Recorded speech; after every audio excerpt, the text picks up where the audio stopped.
Hello and welcome. It is 11:30. It is the 16th day of 2021. I am your grumpy guide to all things gaming, the OGGM, and I have been challenged by an individual named Xanthos. What is it? Xanthos? Xanthos. Xanthos.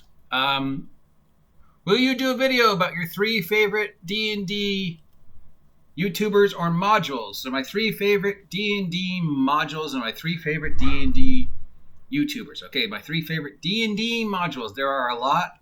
This is not a D&D module. It's a Pathfinder module, but it's a great adventure, and I use it all the time.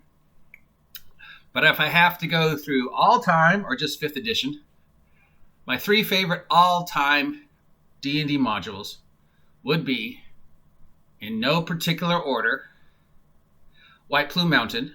I love White Plume Mountain. It makes no sense. It's a goofy, funhouse, bizarre adventure that just seems to have sort of been slapdashed together with a very, barely plot, but there's just something so endearing about how ridiculous White Plume Mountain is. I mean, come on, there's a log flume ride inside the dungeon. So yeah, it is definitely the funhouse of funhouse dungeons. I love it. I try and run it anytime I can fit it into a game. If somebody's saying they're going to run it, I'll be the first in line to go, yes, let's play it. I don't even care if I get the stuff. It's just such a goofy. I just want to ride the log flume. So that's one of my favorites. Obviously, another one of my favorites, because I talk about it all the time, Against the Giants / Giant Slayer / Storm King's Thunder / Howl from the North. Probably one of my favorite adventure modules, adventure stories. I mean, the original, not much to it. It's very bare bones. It's really, go in, kill things. Here's a bunch of giants. But the story that it told and the way it progresses and its place in D&D history and the love other individuals have given it over the years, it's just one of my favorites. And then probably one of my most recent favorites, and I think I'm one of the few who love this, is Tomb of Annihilation. Of all the 5th edition D&D modules I have read and run, Tomb of Annihilations is my favorite 5th edition. And it is the most D&D of all the D&D modules in 5th edition. Sure, there are better written 5th edition modules. Storm King's Thunder and Curse of Strahd, I don't know what that noise was, are both better written 5th edition modules, and I'm sure there's independent stuff out there that's for 5th edition that is also. The Salt March stuff was well written, but it's got everything you want a pure D&D adventure to have, and that's why I love it. Sure, when you get to the actual tomb in Tomb of Annihilation, it just sort of becomes a death slog until you get to the final encounter. But everything leading up to that is just wonderful. Island populated by dinosaurs, ancient cultures, giant talking apes, Tarzan, all the Indiana Jones, Sinbad, Pirates of the Caribbean stuff you could ever want in an adventure, plus dinosaurs. And one of the things you can do is dinosaur racing. And there's a dinosaur named Banana Nose. So just that reason alone. So those are my 3 favorite. I mean, there's more that I love. But if I had to narrow it down to just 3, White Plume Mountain, Storm King's Thunder, and all the adventures that led up to Storm King's Thunder, Against the Giants, Giant Slayer, Howl from the North, Storm King's Thunder, and every other one that has been an homage to Against the Giants and Tomb of Annihilation. Honorable mention is a very small little adventure that came and went for Greyhawk called Child's Play. It's a wonderful little teeny module with a very simple premise, but it's hilarious. I don't know whether it was intended to be hilarious or was unintentionally, but I read it. The first time I read it, I was laughing hysterically. I don't know if that's what they meant.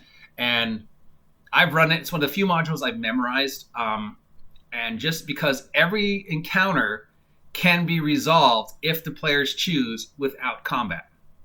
So it's a whole little adventure you could go through and never once get in a fight if you just talk to people and talk your way out of things and work within the premises of the module. And that's unusual. And, I recently read it again, and I still find it funny. And it's like, did they intend to be at this like this? Did they intend to read it this way? Or is it just the way I'm reading it? And as far as I know, I'm like one of the only people who's ever run it.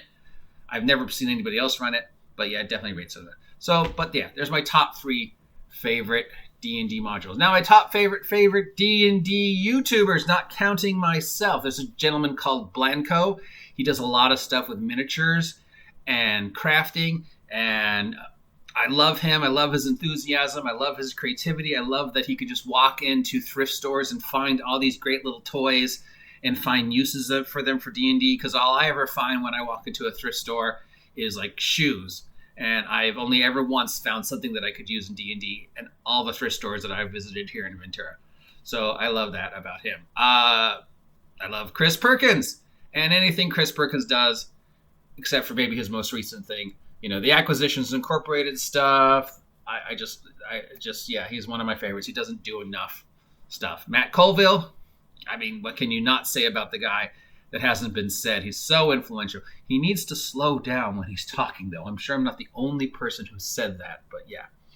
But strangely enough, the YouTubers that influence me and what I do are not D&D YouTubers. In fact, the biggest influence on why I chose to do this, my style, even though I've, chosen to sort of be this exaggerated heel persona a lot of the times, Adam the Woo. In fact, one of the very first YouTubers I ever started following was Adam the Woo, and I wanted to be Adam the Woo. Obviously, he does something completely different than I do, but just the way he does it, the slice of life, that just, I'm just going to go out and do things and see what happens. I'm just going to say whatever I'm going to say and see what happens. I wanted to be Adam the Woo when I first discovered Adam the Woo and Justin Scar, but I think of the travel vloggers that I have followed, Adam the Woo is definitely one of the best, and I just love him. I love his positivity. He's definitely one of the best, my influences on why I chose to do this and why I keep choosing to do this, and just that no matter what, I'm going to keep doing this and let's just see what happens. So yeah, but he's not a D&Der. But so if I want to just go with my 3 favorite D&D YouTubers, Blanco, Unscripted and Unchained, Matt Colville, Chris Perkins. So there you go, my 3 favorite modules and my 3 favorite D&D YouTubers. Thank you for Xanthos for asking me that question and following my vlog and being a fan and appreciating this bizarre adventure that I am on and being a part of it. If you want to be a part of the OGGM adventures, please consider subscribing if you haven't had a chance to yet. Help me hit 300 subs by March and 500 subs by August 4th, 2021. Hit that notification button, blah, blah, blah, like, share, subscribe, support, and, have a great day. It's 11:36. It is about 90 degrees outside. It's absolutely gorgeous. Unfortunately, it's January and it should be winter, but what can you do? Enjoy it because for what it is. And now my computer is shaking. I don't know why. I'll talk to you later.